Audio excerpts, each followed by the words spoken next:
Hello, I'm retired Battalion Chief Larry Cockman from the Greensboro, North Carolina Fire Department History Book Committee.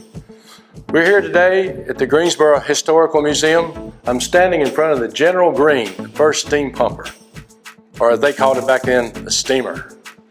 Today, December 9th, 2019, we are starting a new tradition of recording and preserving the heritage and culture of our retirees. Our retirees have contributed so much to the success of our great fire department. Their stories retire with them and are sometimes gone forever when they pass away. They will share their emergency calls that will always be a part of their memories forever. So sit back and listen as they carry us through their journey in the Greensboro Fire Department. My full name is Michael Jerome Hinson. My age is 67, soon to be 68. My years of service would be, full service would be 38, with 2 years of sick, made a total of 40. My rank is that when I left was Battalion Chief. I'm originally from Greensboro, been here all my life. Yes, I am related to a former firefighter. His name is Charles Thompson, who is now deceased. He was one of the first in the class of 61, the year of 61, I'm sorry. He played a vital role in me joining. I had never thought about being a firefighter. He approached me and asked me would I be interested. I told him yes, and I applied and got hired. Before I joined the fire department, I was an employee at Davidson Supply Company located on High Point Road at the time. Okay, the process when I was hired, from what I can remember, was just an interview with Chief Powell. And I don't remember doing other stuff, but that's the only thing I basically remember. Along the way, I didn't think that I was ever going to be a firefighter. When I was younger, I used to carry Charles Thompson, my cousin, his dinner every Sunday when I was about 8, 9 years old to Station 4. But I never really thought about being a firefighter. Yes, now I went through 2 training classes. The first training class I went through, it was approximately 9 or 10 guys. And I got injured the second, I got injured 2 weeks before the ending of the class, physically, which meant I couldn't make it through. The fire department was pretty good. They let me stay on a week before they decided they had to let me go because I couldn't do the physical part of it. I went through the second class. Chief Powell hired me back December 1, 1973. I went through with approximately 10 guys then also, 9 weeks of training. The first class was Pete Colbert, Bill Smith, Vernon Smith, I can't remember too many out of that, Harold Robbins, and Brooks Langley. The second class I had Ricky Willits, I had Paul Brooks, myself, Danny Miller, Ricky Willits, Rick Chavis, and Randy Parrish. The only thing I remember in training, it wasn't funny, but it was an incident that happened, was when a guy named Rice jumped from the second floor into the net and broke his arm. Yeah. Actually, in thinking that I was doing the right thing and feeling good about the job, actually came when I got through training and when I got on the line. Then I started seeing how much I was helping the community and picking up a profession that I could carry on for the rest of my life. My first apparatus assignment was at Station 4. I was assigned to Captain Gutledge. Captain Gutledge, from what I can remember, was my first captain. Was kind of stern at first, kind of laid back in another sense, but was gung-ho when it came to the fire. Okay. My nickname was Michael J, given to me by Don Barnett. The funny pranks that I remember back in the day, basically was when we were dealing with the rookies. Of course, you know, putting cold water on them in the shower, Ajax in the bed, you know, throwing water on them off the top of the building. Stuff like that is basically when it came to mess with the rookies. My crew always ate together, cooked together, and communicated well. The value in it was communication due to the fact that we learned each other. We discussed our problems. We also discussed fire calls that we went on, which was a big help. Yes, I was a good cook. I learned from the best, old school. My favorite dish to cook was the firehouse meal, which everybody loved. Okay, the firehouse meal at that time was Spam, pintos, slaw, sometimes cabbage, and cornbread. When a retired firefighter visits the station, it's important that the younger firefighters or the present firefighters at the station give them a little conversation. They can learn a lot. Plus, it's a little matter of respect. He has probably earned his time, his years, and earned the right to come back to the station and have a conversation with the guys. So I think it's a matter of respect, just very respect. My first call, my first fire was all in one. My first fire was from Station 4. It was on Patton Avenue. It was more like a warehouse fire. It was a chicken place, and it was fully involved. That was my first fire and my first call. The value I saw in fire department answering medical calls was due to the fact they could get there a little bit faster than EMS if it was within the area, within the district. The other thing is the life saving was a big thing. They could save lives a little bit quicker. Bad medical calls that stand out in my mind would be one where we had 3 children, well, it wasn't a medical call, it was a fire and medical call where we had three children trapped on Warwick Avenue. The mother had gone out to deliver papers 5:30 in the morning. She left the coffee pot on, and she had the iron rails up on the doors and the windows, and she didn't have a turn lock on the front door. So what happened when we got there, the 3 kids was inside, without going into too much detail. When we got there, we found all 3 of them, and we used CPR on one, but it didn't work. The other 2 were dead. That's a medical call also. And the other one is down here on Huffman Street. The girl was riding in a pickup truck with a guy, and if you can picture this, one of the tractor trailers was sitting out in the street, and he went under the tractor trailer, and and her body was in the truck, but her head was in the back in the bed. You know, firefighters deal with death. Everyone has a certain way of doing it. I can only speak for myself. I try not to think about it too much. I try not to let it get in here too much. I go back to the station. The guys want to talk about it. We talk about it briefly, and we'll go on. But I think through the grace of God is the only reason that any firefighter, as many deaths as we've seen, can get through some of the stuff that we've seen.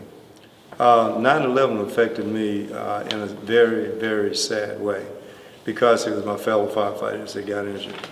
Being a firefighter, I realized what they were going through and some of the mishaps they probably were going through. So it was a very sad time for me.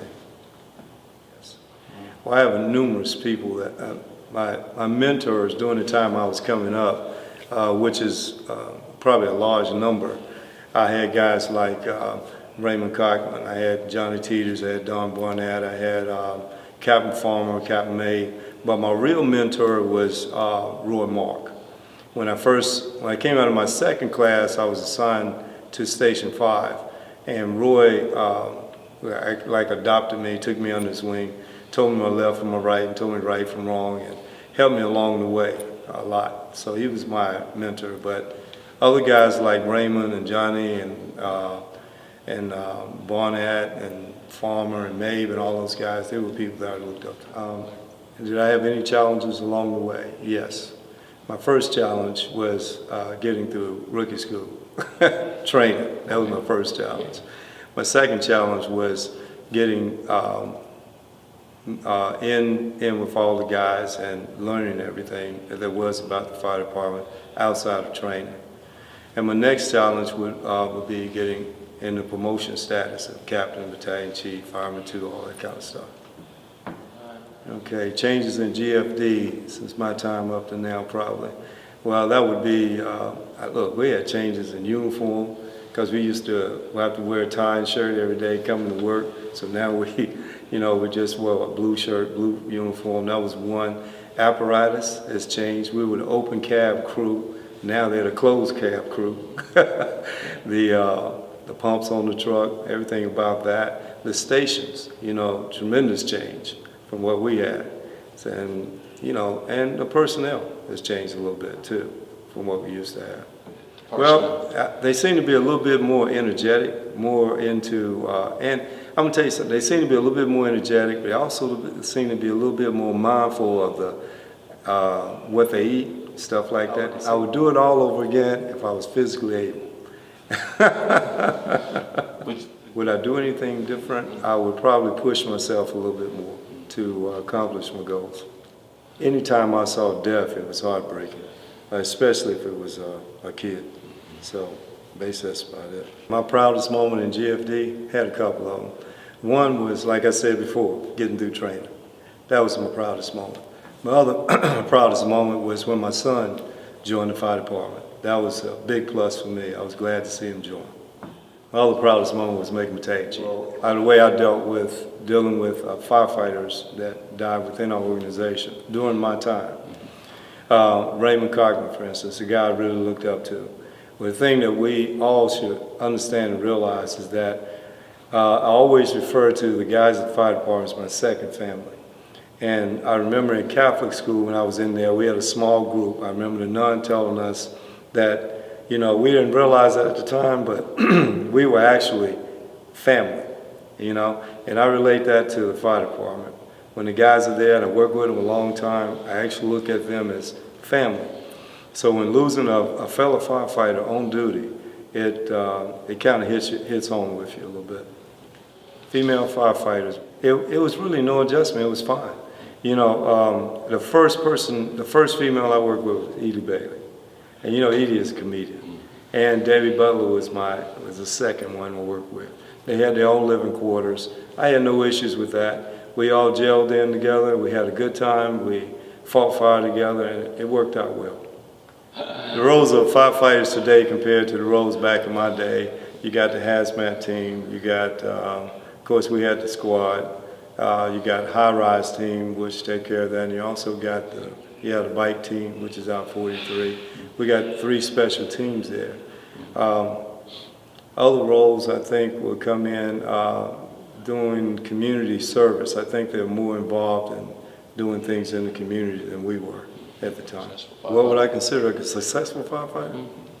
One that's gone through the training, one that has promoted himself, one that has done things in the community to make the fire department look better and itself, one who just has a deep desire to become a veteran in the fire department and complete the whole process, get through it, get it over, and retire. Family and faith played a big part in my life. My mother was my biggest supporter and the person that kept me straight. Faith is always believing in God. So that's what, if you're a firefighter, you got to. You get through some of the things we did. Yeah. Did I ever pray before I went in the fire? Yes, many times, many times. Some things that encouraged me to retire was, one, age. Years of service, 40 years, I felt like was enough. Another thing was I saw younger guys that needed an opportunity to get promoted in my position. So things like that, and plus too, I was ready to do other things. So that was my encouragement in leaving the fire department. My health has been great. Yeah. If I had the opportunity to talk to a rookie or talk to a rookie class, what I would do is tell them what actually got me through from being a rookie to a veteran firefighter to retirement. And I always lived on 3 things in getting through, and I call it the 3 F's. The first F is a focus. Focus on where you're going, what you want to do, how you're going to get through it, and focus on doing the right thing. The next one would be faith. Of course, have faith in God, and have faith in yourself, and go at your challenges, and have faith that you can get through all of your challenges. My last thing would be to finish, and the finish is when you get through rookie class, it's over, but not completely over, but that part of your life is over. But also, just remember that whatever you go through on your focus and your faith to get you to the finish line, that's all that counts. What I would like for the Greensboro Fire Department to remember about me is, 1, good leadership, good management, nice guy, of course. I met my challenges. That's about 4 things, and maybe on the other hand, that I was a good supervisor. I like for my family to remember about me is how much I love them and how much I care about them. What I would say to my family in case of my death, one, I would want them to know, first of all, how much I love them. I love them a lot, tremendously, and I hope I showed it during our time. I apologize to them for any mishaps that we might have had and things we might have gone through that may have came out in negative, but that's part of being a family. I would probably want to tell them that to go on with their life, enjoy it. You know, I had X number of years in my life and I had a great time, and they were an important part of it. And I want them to feel the same way I feel right now, that I can go on and feel good, and I want them to feel the same way when their time comes. I would just say that, you know, in the fire department I made some great friends, good guys. Larry Cochran, Harold Haney, you know, and a lot of other guys. I made good friends with them that I would not have known if it hadn't been for the fire service. So I look at that as being a fortunate incident for me. I also would like to say that the fire department gave me a profession that I love. It gave me encouragement, and it gave me more or less like not like a title in the community, but it earned me a lot of respect in the community, being a firefighter, which most firefighters get. So in talking about myself, I just want to say that, you know, my appreciation goes out to my many friends in the fire department, and my appreciation goes out to the community, and especially to my family for, you know, just what they've made me become today. We hope you enjoyed watching these documentaries. It was our goal to share and preserve the memories of our retired Greensboro firefighters. It is our desire that these documentaries will inspire future generations to continue the brotherhood, sisterhood, and camaraderie while always striving for excellence in their careers. While fire apparatus, equipment, and technology have improved, several things will always remain the same. The courage and bravery it takes to mitigate natural and man-made disasters will always be a part of the job. Although our retirees are no longer a physical part of the GFD world, a giant piece of each retiree's memories have been shared with you today. These memories will be in their hearts and minds forever. A special thank you goes out to Captain Harold Haney for his many long hours of recording and editing. Thank you, Harold. A job well done.